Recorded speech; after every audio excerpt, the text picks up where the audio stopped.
Dave's checking out the, somebody called him, so he's checking that out real quick. I'm setting up Audacity so then we can record. Come on, there we go. Where's my mouse? There it is. Nope, there we go. So what's up, chat? How you doing today? If it seems kind of low, just let everyone know and we can adjust whatever needs to be adjusted. I don't think anything needs to be adjusted right now, but in case we do. Oh, jeez. Phone, please.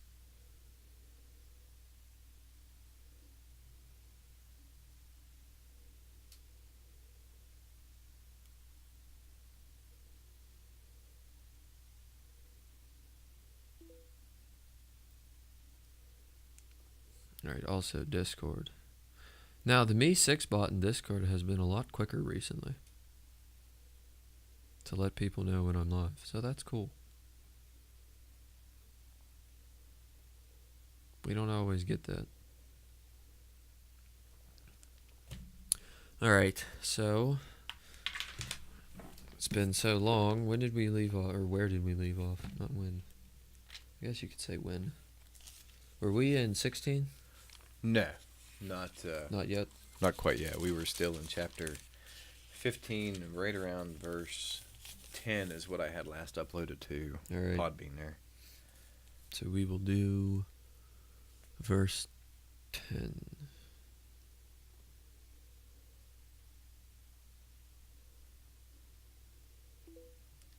Alright, let's get into the recording.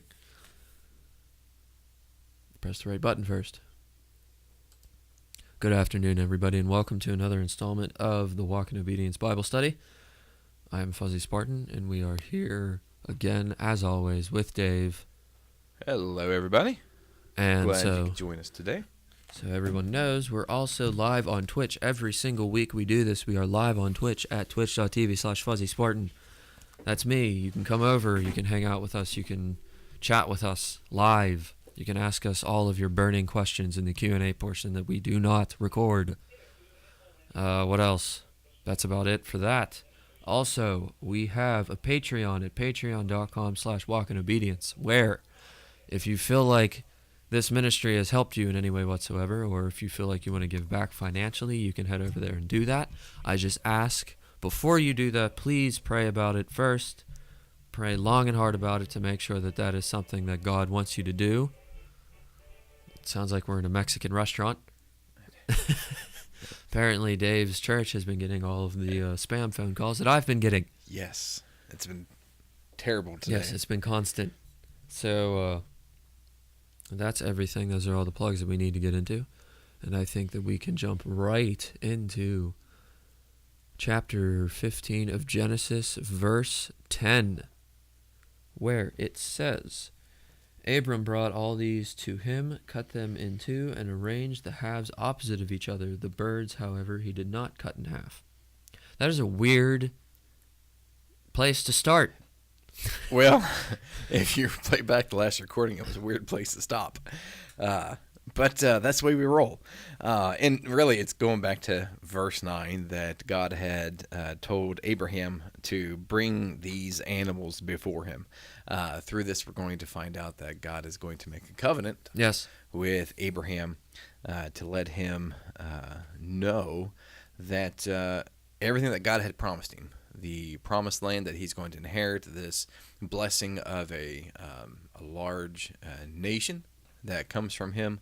And so we've got this physical contract, I guess you could say, that's going to happen. And not so much with pen and paper like we do with lawyers and those kind of things, but with the death of animals and the passing through of those things. All right. Moving on to verse 11. Then birds of prey came down on the carcasses, but Abram drove them away. All right. So anytime you got some dead animals laying around, what do you got coming to you? You got vultures. You got vultures. And I was thinking about this verse whenever we were, studying through this to talk about today. And I don't know if there's any significance to this or not. And there probably is, and I might be reading a lot more into it than what is there. But it just made me think about what is going to happen in the future with God's people, Yeah. where there's going to be these vulture-like people, all these nations that are going to come upon the Israelites and to enslave them and try to take them away. And God is almost like a picture of Abraham here, and what he does, he drives the vultures away. Yeah. And I don't know if there's anything to that or not, but I thought that was kind of interesting, that parallel that can exist there. I took it as it was showing the importance of what Abraham was doing, because they weren't just dead animals that were just there. Right. He wanted to preserve what God told him to do. Mm-hmm. And those the birds of prey would have sullied what he was doing, possibly, or to him this was an important area of worship. Yeah. And he didn't want something like that happening. The whole point of this wasn't for Abraham to feed the vultures. Yeah. It was to make a contract, a covenant between God and Abraham. Yes. So verse 12, as the sun was setting, Abram fell into a deep sleep, and a thick and dreadful darkness came over him. All right. It seems like the same kind of sleep that fell over Adam. Yeah. Same kind of verbiage that we saw back then. When God created Eve from Adam, this deep sleep.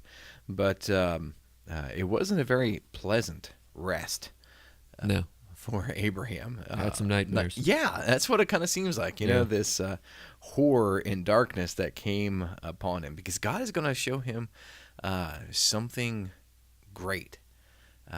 This whole vision of this covenant between God and Abraham, and this promise that he makes to him of what's going to happen. And so this is something to be remembered. And that phone, I tell you. If they're nothing, they're persistent. Yes, they are persistent people. You have to, give them something. All right. But that's going to be something, you remember nightmares. Yes. Some dreams you don't remember, but when you are disturbed from a nightmare, you remember it. This is going to be something that Abraham remembers for all of his life. What seems like kind of a contradiction, there it is, such good music too. Yes. I don't think they can hear it. That's too bad. But what seems like a contradiction, because it says a dreadful darkness came over him, and you said God's going to show him something great. Mm-hmm. I still think, even though it is something great, it can still be scary. Oh, yeah. Because you're seeing something that you can't comprehend. And I think when you see something, especially of this magnitude, your brain can't comprehend, that is scary. Yeah. Because that's kind of like, even though God's showing him something and it's not quote unquote unknown, it's still kind of an unknown. Mm-hmm. Because his brain can't wrap around what's going on. Yeah. And from, do we go ahead and give it away? The next verse. Yes. That's disturbing to hear that. It'd almost be like, having God reveal to you that your children are going to suffer a horrible life. Yeah. And it's dreadful to hear things like that. And so even though there was this deep sleep that he had in this covenant that God is making with him, it's still disturbing in that. Yeah. All right, so we'll move on to verse 13. And it says, Then the Lord said to him, Know for certain that for 400 years your descendants will be strangers in a country not their own, and that they will be enslaved and mistreated there. And there you go. So yeah, there's the dread. That's the dread, yeah.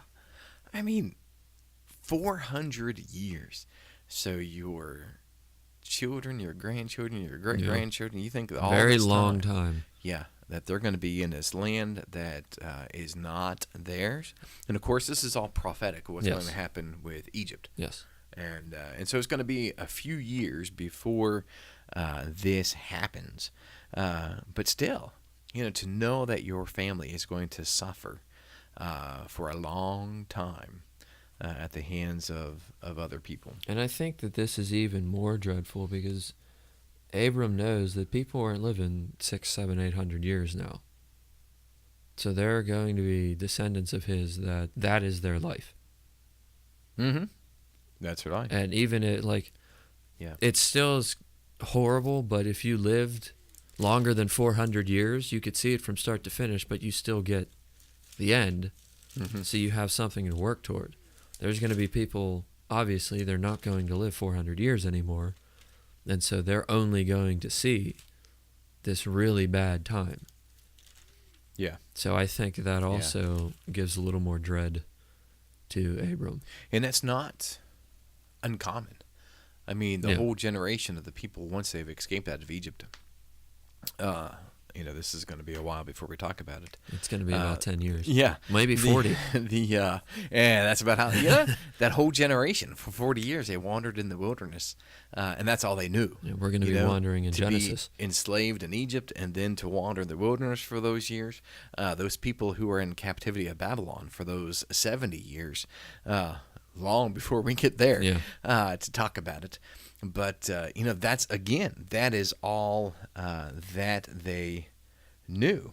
And, and lifespan is starting to get shorter. You had mentioned, 400 years, and that's, Abraham's grandfather, living that kind of time frame. Abraham dies at 175 years old, and so his life is shorter. And so, 400 years is a long time to know that your family is going to be devastated.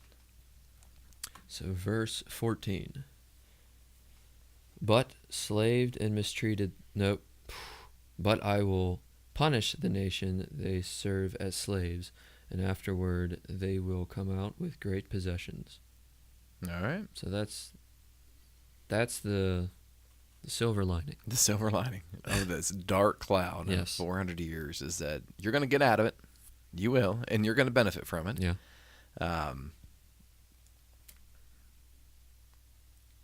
And it's kind of that theme that we had talked about with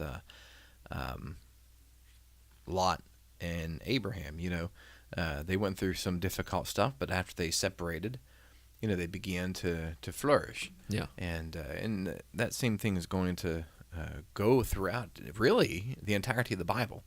That theme of oppression, difficult days, tribulation. But once you get through those things, if you endure it, things are better in the end. And there definitely is a theme of like what you just said of disobedience, oppression,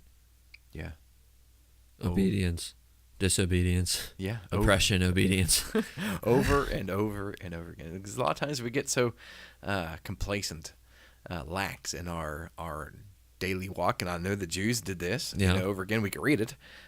Get so lax in their daily life of godliness and walk away from God because of their stupidity. And we do the same thing.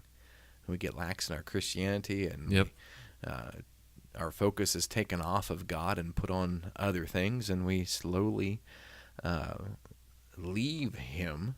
And then hopefully one day we wake up and be like, oh yeah, wait a minute, what am I doing? I also think it's funny because you'll read through the Bible and you just think to yourself, how can these people do this? They had all these miracles, they had all these prophets and all this other stuff that we don't have now. How could they walk away from Him? But we're doing the same thing that they're doing. Right. Maybe we don't have prophets, but we have an entire book that they didn't really. Well, they didn't have the entire book, so. Absolutely. And I think it's even worse for us because we have a better covenant. We don't have to do all these sacrifices and everything so meticulous. We are under a law of love and a law of freedom. It's like He knew that we were going to get super lazy. Right? Even more than we were. And we do the exact same thing. But we'll look at the Jews and we'll be like, How silly Oh, of you yeah. were to do that, to worship idols when you had God there with you. But again, But that's at the same time. I mean, I think the idols are more discreet now yeah, than back then because Yeah. money.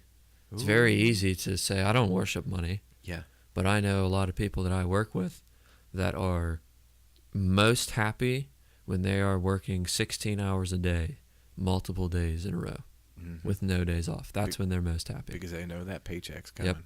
Yep. Yep. And that is their God. Money, sports, cars, Anything. games, anything you put above God. Yep. Anything is can an be an idol. Yep, absolutely. And I think that is something that needs to be talked about more often. As a reminder. You don't need a little wooden statue No. to worship anymore. You can worship your bank account. You could worship your spouse. Yeah. You can worship anything. And it's an idol, and you'll see in the Bible what happens. Yeah, that's right. The preview. Not good things. Foreshadowing. That's what this is called. Yes. So verse 16? 15. Verse 15. You, however, will go to your ancestors in peace and be buried at a good old age. All right. So it's not going to happen in his lifetime. That's probably a relief. Yeah, a little bit, but least I'm still disheartening, At least right? I don't have to go through it. At least I don't have to go through. I know what's going to happen to my descendants. I don't have to go through it. I'm going to die a nice old age. Of course, like we said, 175 years old. And that's a good old age. It is a good old age. And all these things are going to happen afterwards. Yes. So why do I forget what verse we were just in? Verse 16. In the fourth generation, your descendants will come back here, for the sin of the Amorites has not yet reached its full measure. All right. So they're going to come back where? Going to come back to the... Going to come back here. Yeah. Here is Canaan land. There. Which is the promised land. And so we see this perfect prophecy, if you will, Yes. of God telling them what's going to happen, right? And it's very descriptive. Yeah. These people are going to leave Canaan, right? They're going to be taken away. You got a specific time, 400 years. Yeah. Then after that 400 years, they're going to come back. And that's exactly what happens to the Jewish people. Yeah. As they go to Egypt because of a famine under Joseph, right? Yes. And then at the hand of Moses, they are exiled out of Egypt, and then they wander in the wilderness for 40 years. And because of Joshua's leadership, they're able to come into the Canaan land. Yes. That land that flows with milk and honey. The promised land that is given to them. And I like I was saying before, it's very exact. I think that's very interesting because it says 400 years. It says the fourth generation. It doesn't say, at some point in time, your people will come back here. He's giving you an absolute. Yeah. And I feel like that's very interesting to me. Mm-hmm. And when's it going to happen? He gives the time frame there. 400 years, fourth generation, but he says it's not going to happen now because the sin of the Amorites is not yet complete. Yes. And so there's these people from Ammon who are going to get more and more and more wicked, and God knows this, right? Yeah. This isn't against free will. This is God can foresee this happening in the future because God is outside the existence of time.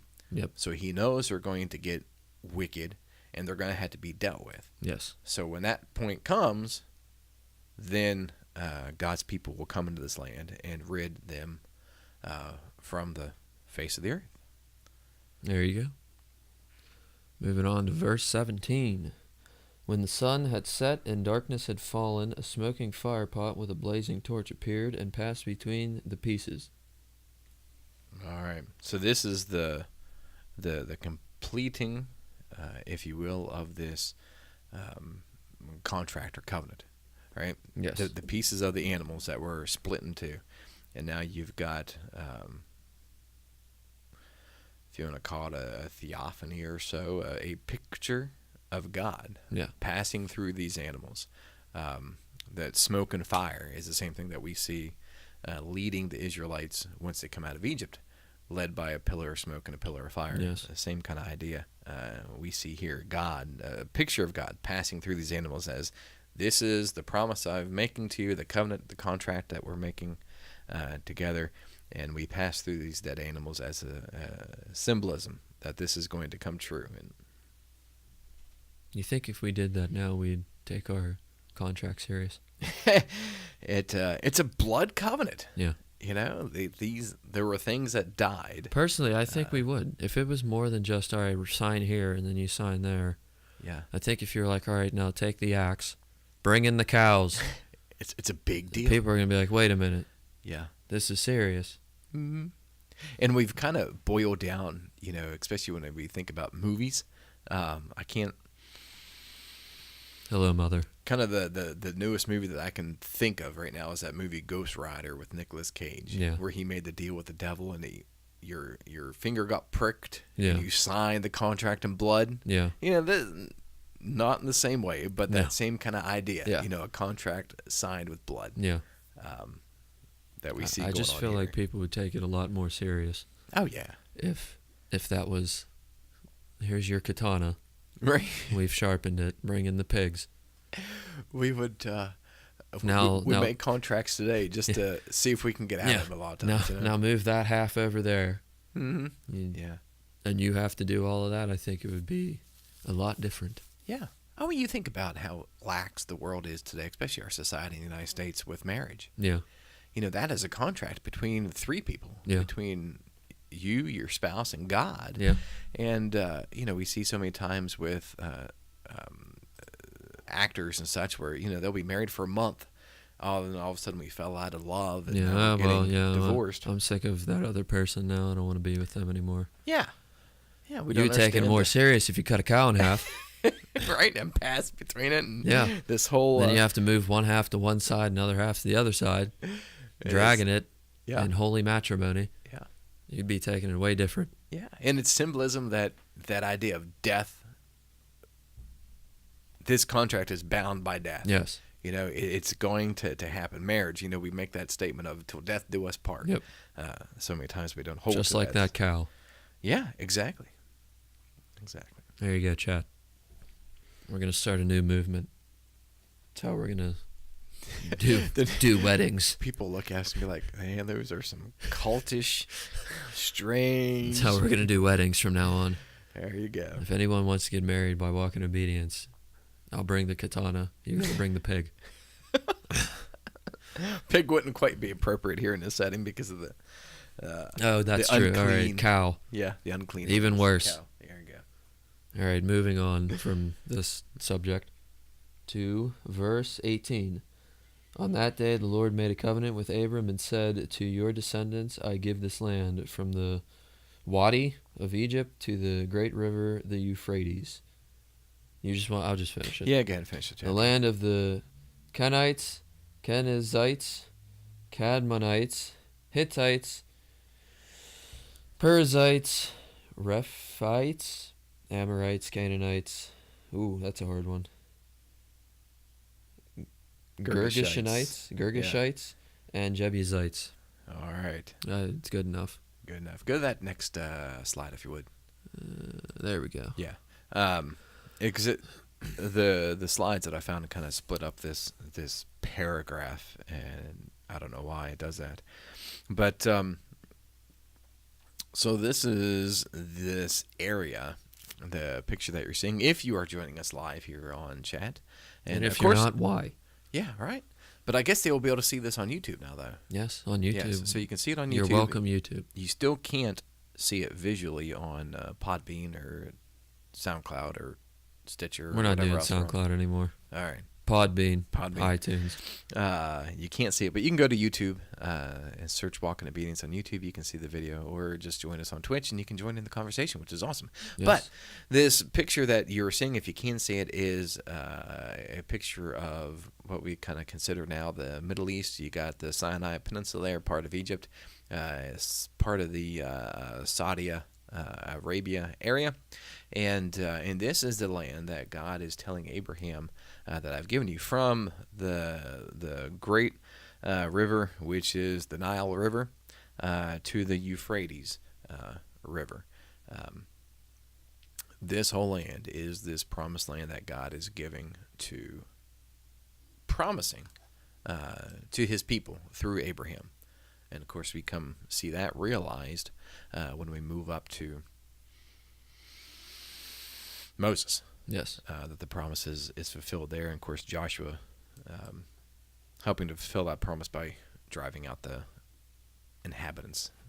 Okay, and I think that's a good place to stop. Okay. Move on to David. At least we got through 15. So we'll start 16 next week. Yes, we will. Okay. All right, so David. Yes, David. We ended with Dave running around. Yeah, he was.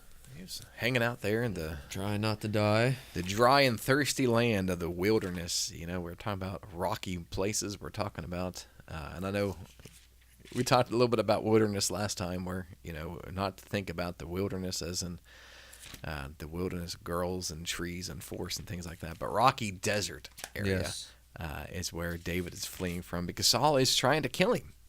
He's jealous of David. People are crying out, look, Saul has killed his thousands, David has killed his 10,000s. Yes. He's defeated Goliath. He's coming into his own, and the throne is being taken away from Saul. Samuel prophesied it. God said it was going to be taken away from him because of his sin and because of his disobedience. Yes.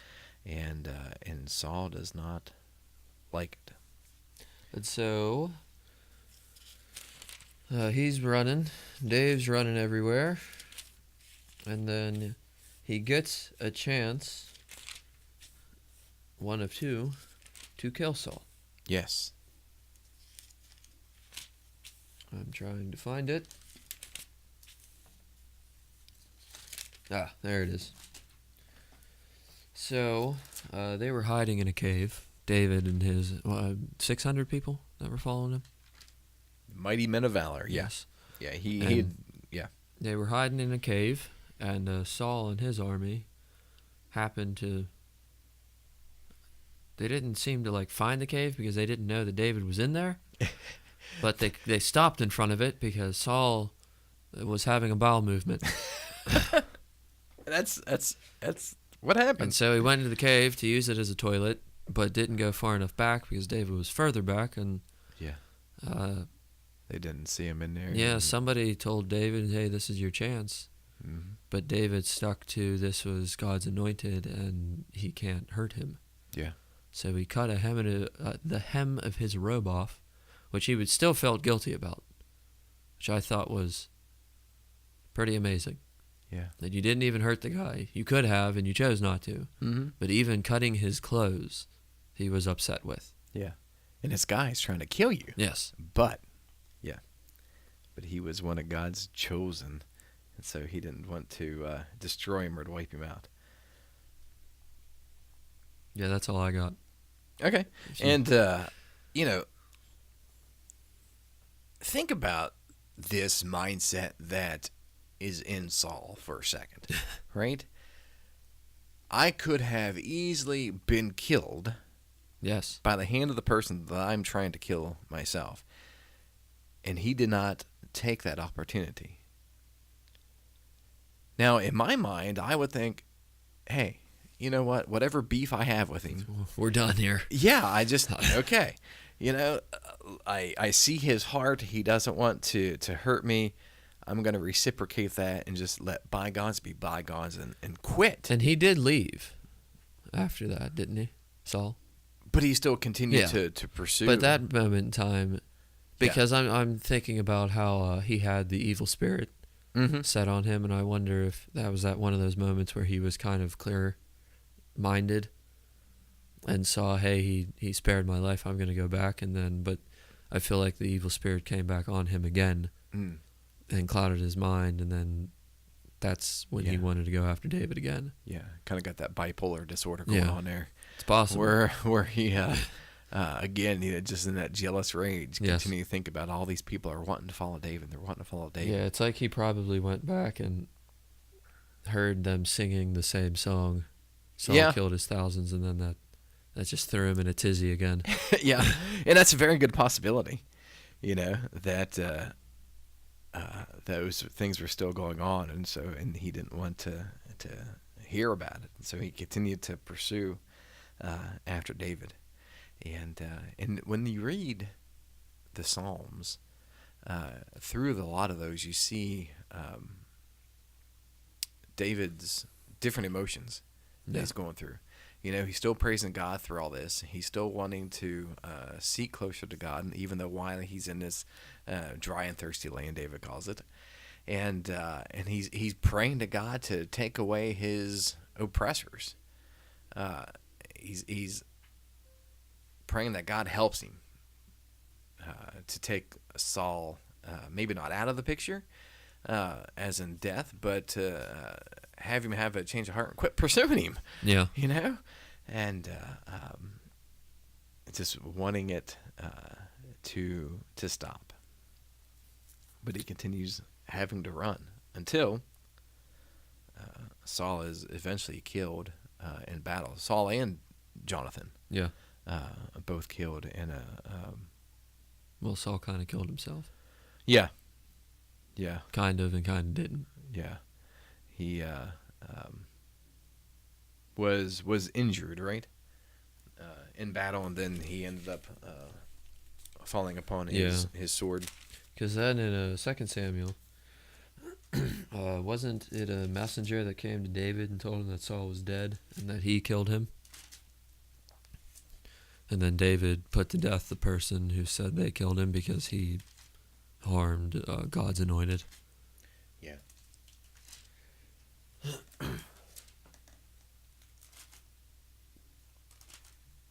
And so, what happens to David after that? He is appointed king over Judah. All right. The former King Saul is dead. David was already anointed by Solomon. Yeah. No. Samuel. Too many S's. By Samuel to be the next king. And so now he is. But that doesn't stop a lot of the difficulty, I guess I would call it, of things that David went through. There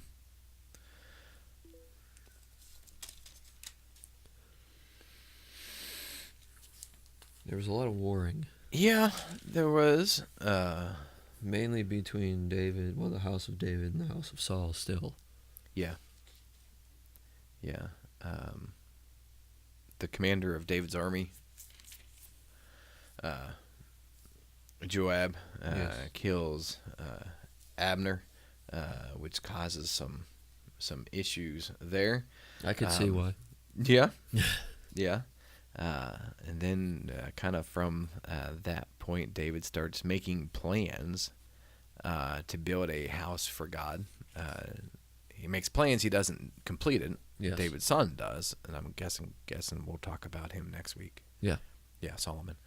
And because he's the one that builds the temple. But David kind of sets out the plans for that. David brings the Ark of the Covenant back to Jerusalem. Because he conquered Jerusalem. Yeah. Yeah. To kind of unify Israel again. This is the Holy of Holies. Yeah. In terms of land. Yes. And so is the Ark. Yeah. And so now that it's brought back home, they've completed the task that they assumed was before them, to conquer over this land and to bring what a lot of times I think they considered God, the Ark of the Covenant, because they always brought it before battle. Yes. Because if they had that with them, they were They're going to be okay. Yeah. So it almost became saw how well it worked the one time. Yes. Yes. And he brings it back, and he's rejoicing, and he's dancing, and I don't know if he's completely nude or maybe he's just not wearing his full clothing. Maybe he's dancing around in his underwear, but his wife is embarrassed on David's jubilee, fusses at him about it, which a good wife would. Get your clothes back on there, brother. and but he's excited that they're doing all these wonderful things for God, and because God is with him, and because of David's at this point leadership, um, the nation's doing good. And that's a good thing. That is a good thing, but David doesn't, always yeah. do the greatest things. No, kind of the notable thing that I'm sure everybody's thinking about right about now is what happens with David. He's a king. He is out walking around at night on his palace rooftop, as I kind of imagine it, and he looks down over the town and he sees a woman who is outside bathing. And it's that story of Bathsheba. Yes. And he gazes longly at her nakedness bathing, and he desires in his heart to have her. He wants to have her as his wife. But he already has one. He's already got one, and she's married. Just so we know. Yes, and she's married to Uriah the Hittite. He is a mighty man of war who was fighting for David, going out to all these battles. And David ends up seducing Bathsheba. She ends up pregnant, and so David devises a plan to try to cover this up. Call Uriah home. Yeah. And the one thing that he's going to do, he's been in battle for all this time. He's going to come home and have relations with his wife. Yes. And this baby is going to be Uriah's, right? He's not going to know. Yeah. Nobody in the town will know. Except, Well, he never went home. but yeah, he wouldn't do it. Yeah. Because his men were out there. You kind of think of, a general or, Yeah. that's his men who are on the line who are fighting, and so he doesn't want to do anything that those men wouldn't be doing. A man of principle, and so he doesn't go into his wife and have relations with her. And David tried again, and still wouldn't. And so David kind of resorts to putting him on the front line. Yeah, writes. Didn't he letter. tell everyone to leave him too? Yeah, that's. Oh man, Uriah is carrying his own death sentence in his hand, and this is the honorable person that Uriah was. That he wouldn't sleep with his wife, he wouldn't get drunk, he wouldn't, do these things that the men of the army wouldn't be able to do. David writes a letter, gives it to Uriah. Uriah doesn't open it. He doesn't read it. Because he's that good of a soldier. That good of a soldier. Yeah. Right?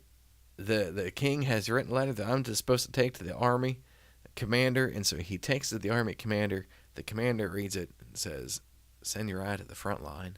When you're engaged in battle, pull everybody else back. Yep. And then he died. He's gonna die. He did. He did. He did. And so that was kind of a bad mark on David's part. Yeah. But so David, the child is born, and David and Bathsheba are still together. Another prophet comes on scene by the name of Nathan. Yes. And he tells a parable of a man with an animal, and all he has is this animal, and the king takes it away, and David's angry. This injustice that is done. And Nathan turns to David, and this is one of those things that I never want to hear in my life. Thou art the man. Today we use that in a good way. Yes. But for David, that was a very negative thing, that he was the one that did this very thing with killing Uriah and stealing Bathsheba. And he prophesies that your son is going to die, and there's going to be trouble in your household. And there is. Now, what confused me is that even after that, the Bible still says that David was a man after God's own heart. Yes. It seemed like, I don't know, like what Saul did compared to what David did seemed to be two different things. Okay. But Saul had the evil spirit on him, and it seemed like David was forgiven. And why is that? That's what I'm trying to figure out. Okay. That's why I'm asking. When I notice is when I look at these stories, right, between these two men, and when Saul was confronted with his sin, He didn't feel the need to repent. yeah, Even though yeah, repenting he was like, different, well, I was forced. My Yeah. hand was forced. I had to do this. I had to sacrifice. You weren't here. I had to do these Yeah. things because of this and because of this. He was somebody who made excuses over and over Yes. again. Many. Yeah, and when David was confronted with it, he falls on his face and cries out to God. You look at, I believe it's Psalm 51, and it's a psalm that is believed to be written at this time. Yeah. When David, his sin, he's confronted with it, and he's crying out to God, purge me of my iniquity. Yes. Beat me with the hyssop, cleanse me, O God. And he's got this heart of, oh man, Yeah. lust I really screwed up. came over me, and I screwed up. Yeah. Yeah. And forgive me, God. And Saul, and you could see like your not definition, but your explanation, and you could see it reading through the Bible. Saul was not sorry for what he did, anything that he did. Yeah. It was all about himself. Yes. And it might be a little bit harder to see it in 2 Samuel, but when you move on to, like you said, the Psalms, you can see the anguish that David was going through. Yeah. Because of the guilt that he felt. Mm-hmm. And him trying to get back into the good graces of God. Yeah. And I also wonder, even after God forgave him, if David was still feeling guilty about it. I would think so. Yeah, and that's what I think. I think he Yeah. would, because you could see in the Psalms how he Yeah. felt, and that kind of a feeling just doesn't go away. Mm-hmm. That kind of a thing will probably persist. Yeah. And it kind of reminds me of us in our life, whenever we're trying to follow God and we sin and we recognize that sin and we pour our hearts out to God and seek his forgiveness. And then we praise God, how great things are. And then we think back to that sin and we feel ashamed again, or sometimes we screw up again. Yeah. And we go through that.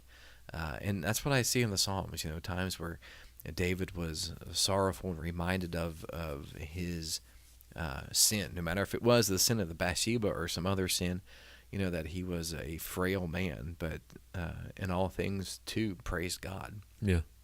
In the good times and bad times, still praised God through those things.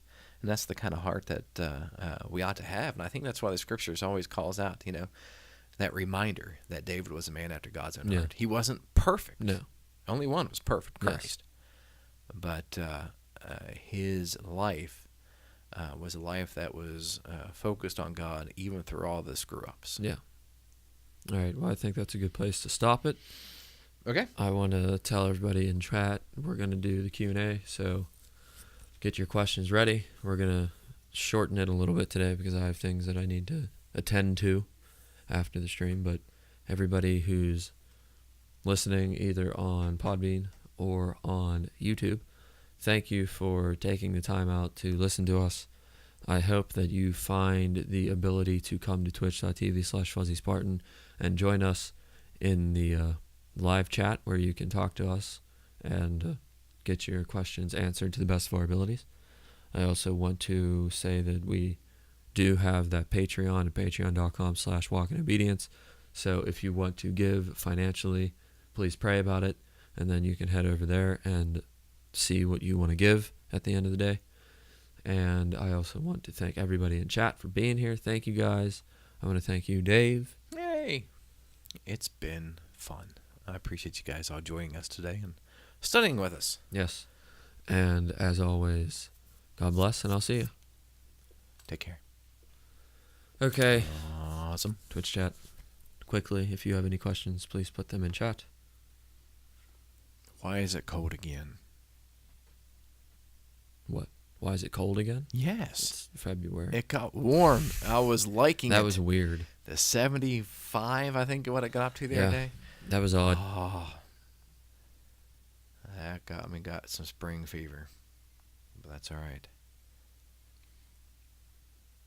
We'll be having Easter coming up here in a couple weeks, too. Yes. Mm-hmm. Well, I guess it's a little further. That's like April Fool's Day, isn't it? April 1st. Yes. That's Sunday, yeah. So we got one of the month.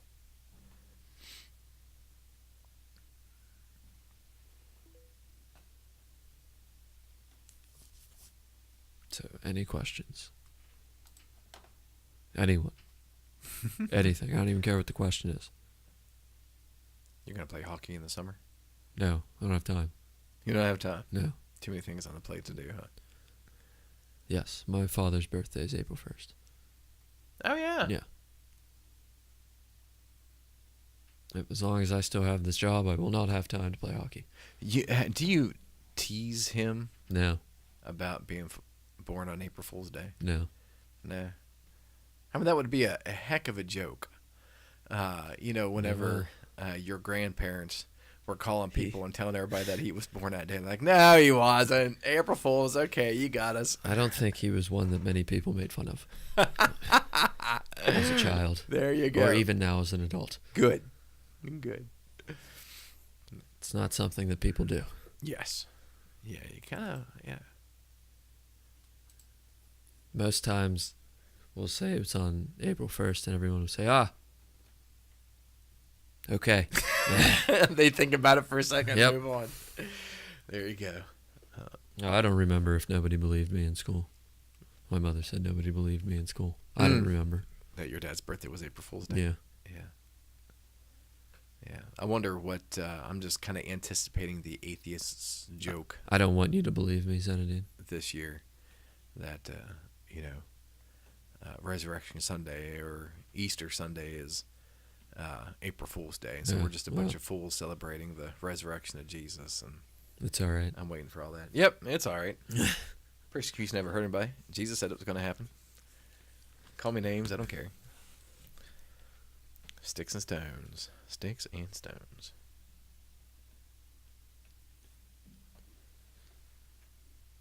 So we'll let this go a little bit longer. I hope everyone enjoyed the stream. Thank you for being here. I certainly did. Yeah, I did too.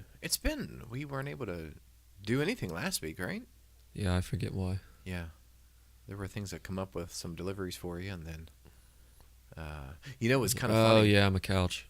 That's yesterday. You had written and said you couldn't do the stream yesterday, and I didn't even think about it, but I was kind of glad because He didn't want to do it. I may have been able to, but it would have been tight. My youngest daughter had another checkup for her eyes with glaucoma. It worked perfectly. On the way back, we had to stop at the eye glasses place, which is right down the street from you. And so we ended up driving by, heading home. And I was like, oh, hey, there's Fuzzy's place. And there was a big box out by your garage door. That was the box that I... Well, there's supposed to be a second one. I'm going to have to call Amazon if it's not there yet. Yeah. That's not good. Because both of them... We bought a metal shelving for the garage. Yeah. And we were supposed to get two. And we only... Two today. And we got one yesterday. Oh, that's strange. So I'm hoping one comes today. If it doesn't, I'm going to have to call Amazon tomorrow. Yeah. Be like, hey, and what's up? say, hey. Yeah. Where's my shelves? Right? Yeah. I paid for them. I want them. But usually Amazon's pretty good with that.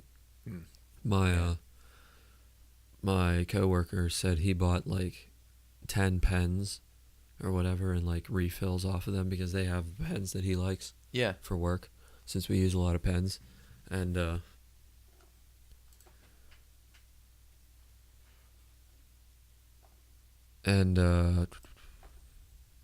he got the wrong, or they sent the wrong refills to him.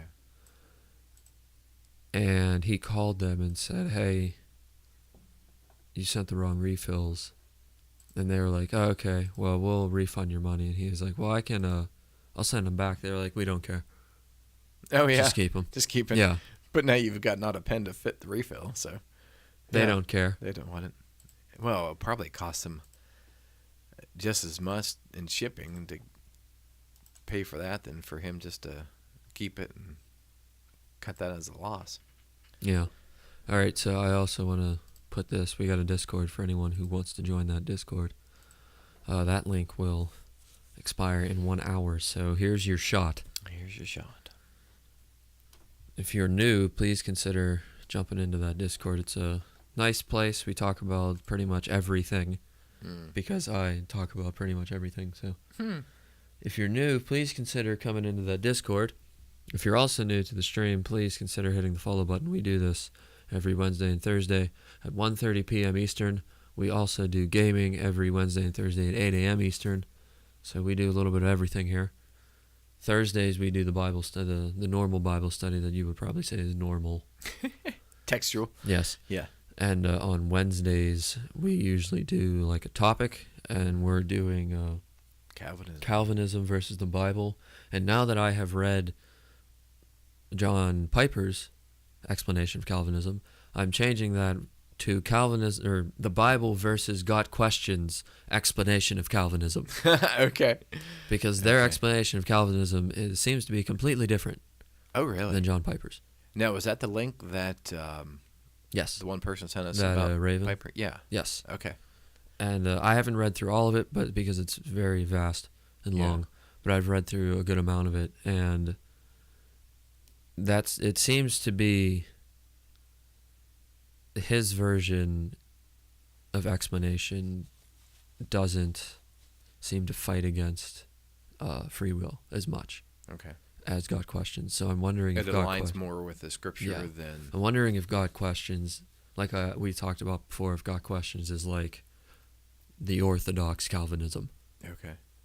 And Well, I wonder which one kind of goes back to more of John Calvin's version of Calvinism. yeah, and so wonder. I want to continue to read Yeah. through John Piper's, Mm-hmm. and I also want to find to see if John MacArthur did one too, Okay. and see his explanation, because I'm sure he did. I just have to find it Yeah. and see what his explanation for it is, Mm-hmm. and that'll be interesting to see, because I'm sure their versions are vastly different from God Questions, and I'm wondering if God Questions is the John Calvin version.